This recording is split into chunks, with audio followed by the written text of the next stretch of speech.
محترم احبہ، غفلت کے باعث رمضان المبارک میں بھی گناہوں سے نہ بچنے والوں کے لیے لیلۃ القدر ایک امید کی کرن ہے۔ اللہ جل وعلا کی جانب سے آئے ہوئے اس خوبصورت مہمان کو ناراض کرنے والے اگر لیلۃ القدر کے دامن میں چھپ کر اس رات آنسو بہا کر رو رو کر اللہ جل وعلا سے اپنی بداعمالیوں کی معافی مانگتے رہیں اور پختہ توبہ کر لیں، تو اس رات کے دامن سے پھوٹتی ضیاؤں کی برکت سے اللہ جل وعلا ہمارے تاریک سینوں کو بھی روشن کر دے گا اور رمضان المبارک بھی ہم سے راضی ہو جائے گا۔ محترم احبہ، یہ رات آتی ہے، آ کر چلی جاتی ہے، یہ آئے گی اور آ کر چلی جائے گی، لیکن ایک وقت آئے گا جب یہ رات آئے گی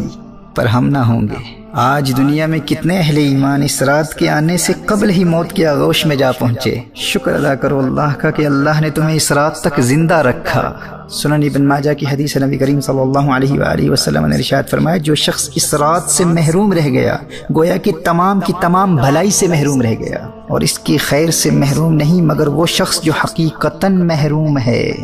اللہ اکبر. A truly deprived person, a completely lost cause is the one who is deprived of worshipping Allah Jalla wa Ala throughout this night. And what would be the state of those who sin during this night? Those who watch movies and pass their time playing computer games. نبی کریم صلی اللہ علیہ وآلہ وسلم نے سابقہ انبیاء علیہ السلام کی امتوں کی طویل عمروں اور اپنی امت کی قلیل عمروں کو ملاحظہ فرمایا تو دل شفقت سے بھر آیا، اور میرے آقا صلی اللہ علیہ وسلم رنجیدہ ہو گئے کہ میری امت بہت کثرت سے بھی نیکیاں کرے ان کی برابری نہیں کر سکے گی۔ تو اللہ کی رحمت جوش میں آئی اور اپنے حبیب کریم صلی اللہ علیہ وآلہ وسلم کو لیلۃ القدر عطا فرما دی کہ حبیب آپ کا امتی فقط اس ایک رات عبادت کر لے تو آپ کا رب آپ کے اس امتی کو 1000 مہینوں سے بھی زیادہ عبادت کا ثواب عطا فرما دے گا۔ صحیح بخاری کی حدیث نبی کریم صلی اللہ علیہ وآلہ وسلم نے ارشاد فرمایا، من قام لیلۃ القدر ایمانا واحتسابا غفر له ما تقدم من ذنبه، جو ایمان اور احتساب کے ساتھ اس رات قیام کرے گا یعنی تمام رات عبادت کرے گا، اللہ جل وعلا اس کے ماضی کے تمام گناہوں کو معاف فرما دے گا۔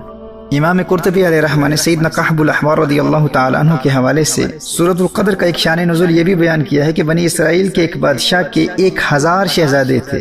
وہ اپنے ہر شہزادے کو اپنے مال کے ساتھ لشکر کے لیے تیار کرتا اور جہاد کے لیے بھیجتا۔ وہ شہزادہ 1 مہینہ جہاد کرتا پھر شہید ہو جاتا۔ یوں 1000 مہینوں تک وہ بادشاہ اپنے ایک ایک شہزادے کو جہاد پر بھیجتا رہا، اور اس دوران خود وہ بادشاہ رات کو قیام کرتا اور دن بھر روزہ رکھتا۔ جب 1000 مہینوں میں 1000 بیٹے شہید ہو گئے تو وہ بادشاہ خود جہاد پر گیا اور خود بھی شہید ہو گیا۔ لوگوں نے کہا کہ بنی اسرائیل کے اس بادشاہ کا مرتبہ کوئی نہیں پا سکتا، تو اللہ جل وعلا نے یہ آیہ مبارکہ نازل فرمائی، لیلۃ القدر خیر من 1000 شہر، محبوب کی امت کو یہ ایک رات دی گئی ہے جو 1000 مہینوں سے بہتر ہے۔ اس رات کے جھرمٹ میں اللہ جل وعلا کی بے پناہ رحمتوں کے نزول کے دوران اللہ کی عبادت کرتے رہو، آنسو بہاتے رہو، رو رو کے اللہ جل وعلا سے معافی مانگتے رہو۔ اس منبع برکات رات کی عبادت کی برکت سے تمہیں 1000 مہینوں سے بھی زیادہ عبادت کا ثواب ملے گا، اور اس رات سے حاصل کیا گیا نور تمہاری دنیا کو بھی روشن کر دے گا اور قبر میں بھی چراغاں کر دے گا۔ لیکن دوستو یاد رکھنا، 4 لوگوں کی مغفرت اس رات کی عبادت کے باوجود بھی نہیں ہوتی۔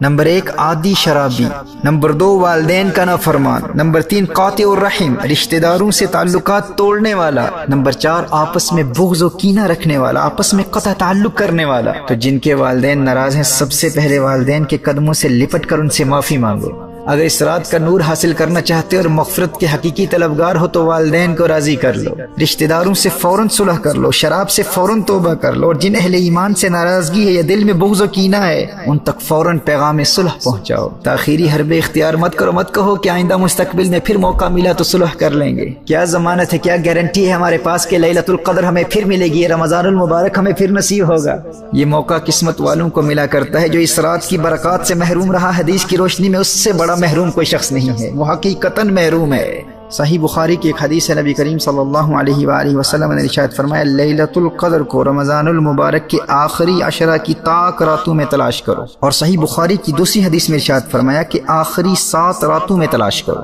اب اس رات کے تعین کے حوالے سے اگرچہ علماء مفسرین و محدثین کا اختلاف ہے، لیکن سیدنا عبداللہ ابن عمر رضی اللہ تعالی عنہما، سیدنا ابی بن کعب رضی اللہ تعالی عنہ، سیدنا الشیخ عبد القادر جیلانی رحمہ اللہ اور سیدنا بایزید بسطامی رحمہ اللہ جیسے اکابرین کی یہی رائے ہے کہ لیلۃ القدر 27ویں شب کو ہی ہے۔ تو اس رات کے معمولات، عبادات و وظائف کے حوالے سے یاد رکھیے کہ جن کے ذمہ قضا نمازیں نہیں ہیں وہ اخلاص نیت کے ساتھ مکمل یکسوئی سے کثرت سے نوافل پڑھیں۔ اگر ممکن ہو تو سورہ فاتحہ کے بعد 1 مرتبہ سورۃ القدر اور 3 مرتبہ سورہ اخلاص پڑھیں، اور ہر 2 رکعتوں کے بعد مکمل یکسوئی اور انہماک قلب کے ساتھ نبی کریم صلی اللہ علیہ وسلم کی بارگاہ میں درود و سلام کے گجرے نچھاور کریں۔ اور ان چھوٹی راتوں کی وجہ سے اگر صلاۃ التسبیح نہ پڑھ سکیں تو کم از کم 2 نفل صلاۃ التوبہ ضرور پڑھیں، 2 نفل شکرانے کے پڑھیں، اور 2 نفل حفظ الایمان، پروٹیکشن آف ایمان کے لیے ضرور پڑھیں۔ اور جن کے ذمہ قضا نمازیں ہیں تو پہلے ان قضا کی گئی نمازوں سے توبہ بھی کریں، اور نوافل کے بجائے کم از کم قضا عمری کا آغاز اس رات ضرور کر لیں، اور قرآن کریم کی تلاوت کریں، کیونکہ اسی رات قرآن کریم لوح محفوظ سے آسمان دنیا پر نازل ہوا تھا، اور پھر بتدریج 23 سال کی مدت میں نبی کریم صلی اللہ علیہ وآلہ وسلم پر نازل ہوا۔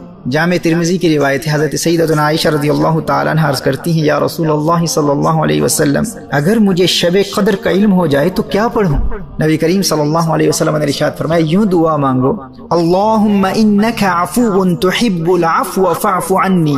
اے اللہ تو معاف کرنے والا ہے اور معاف کرنے کو پسند کرتا ہے، لہذا مجھے بھی معاف فرما دے۔ یہ شب قدر کا خاص وظیفہ، اسے کثرت سے پڑھیں، اللہم انک عفو تحب العفو فاعف عنی۔ اور اگر دنیا و آخرت کی ہر بلا اور ہر مصیبت سے نجات چاہتے ہیں اور ہر دشمن سے حفاظت چاہتے ہیں تو سنو، مولا علی کرم اللہ وجہہ الکریم ارشاد فرماتے ہیں، جو لیلۃ القدر میں سورۃ القدر 7 مرتبہ پڑھ لیتا ہے تو اللہ جل وعلا اسے ہر بلا سے محفوظ فرماتا ہے، اور 70,000 فرشتے اس کے لیے جنت کی دعا کرتے ہیں۔ تو گناہوں سے توبہ کے ساتھ ساتھ 7 مرتبہ سورۃ القدر اس رات ضرور پڑھیے گا۔